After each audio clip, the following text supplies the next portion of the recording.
வேண்டிய வேலை நமது நாராயணத்தவன்பட்டிய பொதுமக்களாகிய உங்களது கடமை. இருக்கின்ற வேட்பாளரை ஒரு சிறந்தவர் என்று எடுத்துக்கொண்டால் அது நிச்சயம் டிடிவியை தவிர வேற ஆள் இல்லை என்பது நிச்சயம். இதுதான் உண்மை. மற்றவர்கள் எல்லாம் பேருக்கு இருப்பார்கள். இன்று ஒரு கட்சி, நாளை ஒரு கட்சி, நாளை மறுநாள் ஒரு கட்சி என்று ஒவ்வொரு கட்சியாக சென்று கொண்டு இருப்பார்கள்.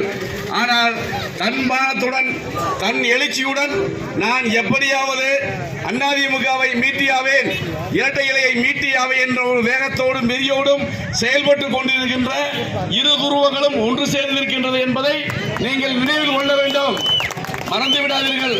நேற்று கூட அண்ணாமலை அவர்கள் பேசும்போது ஒரு வார்த்தை சொல்லியிருக்கிறார்.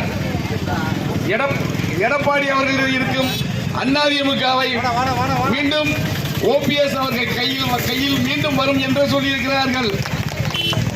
டிடிவி தினகரன் அவர்கள் தேனியிலே வெல்வார், ஓபிஎஸ் அவர்கள் ராமநாதபுரத்தில் வெல்வார். இருவரும் வென்று நிச்சயம் மத்திய அமைச்சராக ஆவார்கள் என்பதை மிக தெளிவாக தெரிந்து கொள்ளுங்கள். ஒரு மத்திய அமைச்சர் நமக்கு கிடைக்கிறார் என்றால் நிறைய சாதனைகள் நமது தொகுதியை தேடி வரும் என்பதை புரிந்து கொள்ளுங்கள் பொதுமக்களே. நிச்சயம் ஓபிஎஸ் அவர்களும் மத்திய அமைச்சர், டிடிவி அவர்களும் மத்திய அமைச்சர். யாருக்கு கிடைக்கும் இந்த வாய்ப்பு? கொஞ்சம் யோசிச்சு பாருங்க. யாருக்கு இந்த வாய்ப்பு கிடைக்காது? இந்த வாய்ப்பை தேனி மாவட்ட மக்கள் பயன்படுத்திக் கொள்ள வேண்டும். ஏன்னா போன டைமே நம்மளுக்கு மத்திய அமைச்சர் கிடைக்க வேண்டிய ஒரு சூழ்நிலை. ஆனா எடப்பாடி தடுத்துட்டாரு. எடப்பாடியுடன் தடுதல்னால நமக்கு மத்திய அமைச்சர் கிடைக்கல. ஏன் கிடைக்கல தெரியுமா? ஓபிஎஸ் மகன் என்கின்ற ஒரே காரணத்தினால நம்மளுக்கு மத்திய அமைச்சர் கிடைக்கல. இந்த தேர்தல் துரோகிகளையும் எதிரிகளையும் தட்டி தூக்கின்ற காலம். மறந்து விடாமல் குக்கருக்கு வாக்களியுங்கள். குக்கர் நமது டிடிவி அவர்களின் சின்னம், குக்கர் சின்னம். இந்த சின்னத்திற்கு அவசியம் வாக்களியுங்கள். தினகரனோட பேரு இருக்காத கோயில் இல்லை. எல்லா கல்வெட்டுலையும் அவரோட கோயிலுக்கே இருக்கு. இந்த பாலம் சுள்ளியாத்துக்கு இங்க பெரியாத்து பாலம், எண்டிப்பட்டிக்கும் கம்பத்துக்கு உள்ள பாலம் டிடிவி தினகரன் அவர்கள் கட்டி வைத்த பாலம். நிச்சயம் யாருமே செய்ய முடியாதுங்க. தேனி காணவழக்கு ஒரு ஆஸ்பத்திரி இன்னைக்கு பாருங்க, கிட்டத்தட்ட ஒரு 3 மாவட்ட மக்களும் பயன்படக்கூடிய ஒரு ஆஸ்பத்திரி நம்மளுக்கு கிடைச்சிருக்கு பாருங்க. உண்மையிலே மற்ற ஒரு வாய்ப்பு உள்ள நம்மளுக்கு ஒரு வேட்பாளர் கிடைச்சிருக்காரு. இதுக்கு மேல நம்மளுக்கு ஆண்டவன் ஒரு வழியை நம்மளுக்கு காட்ட மாட்டான். பொதுவாக ஆண்டவன் மக்கள் மூலம், ஒரு மனுஷன் மூலமாக தான் நம்மளுக்கு ஆண்டவன் நம்மளுக்கு உதவி செய்வான். ஒரு ஆண்டவன் நம்மளுக்கு தினகரன் என்கின்ற வேட்பாளரை மீண்டும் கொடுத்திருக்கிறான். பயன்படுத்திக்கங்க. இந்த வாய்ப்பு மீண்டும் கிடைக்காது.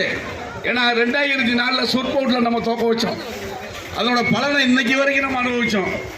யாராருக்கோ ஓட்டு போட்டு எம்பினா யாருன்னே தெரியாத மாதிரி நம்ம இருந்தோம். மீண்டும் அந்த தெய்வம் நம்மளுக்கு வந்திருக்கு. பயன்படுத்திக்கிங்க. குக்கர் நமது சின்னம். குக்கருக்கு வாக்களித்து மீண்டும் நரேந்திர மோடி அவர்களை வலுச்சேர்க்கும் விதமாக நரேந்திர மோடி அவர்களுக்கு வாக்களியுங்கள். நீங்கள் குக்கருக்கு போடக்கூடிய ஒவ்வொரு ஓட்டும் நரேந்திர மோடி அவர்களுக்கு போடக்கூடிய ஒவ்வொரு ஓட்டும் நினைச்சுக்கீங்க. இதுல எந்த விதமான மாற்றம் இல்ல.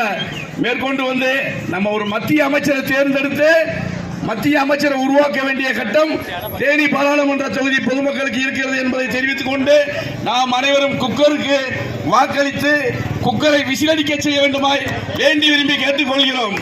நமது சின்னம், நமது சின்னம், நமது சின்னம், ஏழைகளின் சின்னம். பாரத் மாதா கி, பாரத் மாதா கி. குக்கருக்கு ஓட்டு போடுங்கள் என்று இதுவரை பேசியவர் கையம்பட்டியை சார்ந்த பாரதிய ஜனதா கட்சியின் மாவட்ட துணைத் தலைவர் திரு ஜெயராமன் ஜி அவர்கள்.